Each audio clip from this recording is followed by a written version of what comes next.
প্রকৃতির জগতে এমন কিছু নিয়ম রয়েছে যা শুনতে অবাক লাগলেও বিজ্ঞানসম্মত ব্যাখ্যায় তার সম্পূর্ণ যৌক্তিক। এর মধ্যে অন্যতম হল মিলনের পর পুরুষ মৌমাছি বা ড্রোন মৌমাছির মৃত্যু। জীববিজ্ঞানীরা বলছেন এটি মৌমাছির প্রজনন ব্যবস্থার সঙ্গে গভীরভাবে জড়িত এবং স্বাভাবিক প্রক্রিয়া। মৌমাছির উপনিবেশে রানী মৌমাছি একমাত্র প্রজননক্ষম সদস্য।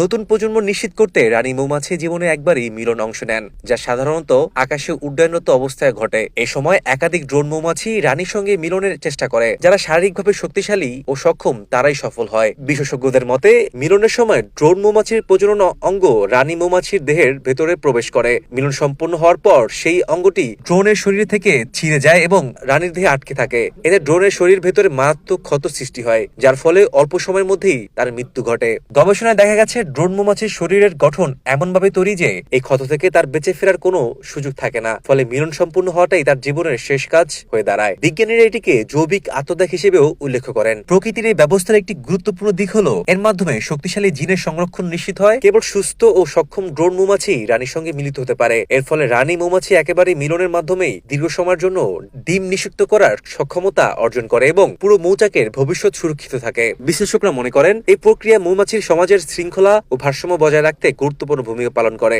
রানী মৌমাছি ডিম পাড়ার মাধ্যমে মৌচাকের শ্রমিক ও নতুন ড্রোন মৌমাছির জন্ম হয়, আর এভাবেই প্রজন্মের পর প্রজন্ম ধরে মৌমাছির উপনিবেশ টিকে থাকে। সব মিলিয়ে বলা যায় পুরুষ মৌমাছির মৃত্যু কোনো দুর্ঘটনা নয়, বরং এটি প্রকৃতির সুপরিকল্পিত একটি কৌশল। প্রজাতি টিকে থাকা ও শক্তিশালী বংশধর নিশ্চিত করার জন্য ড্রোন মৌমাছির এই আত্মত্যাগী মৌমাছির সমাজের অন্যতম বৈশিষ্ট্য।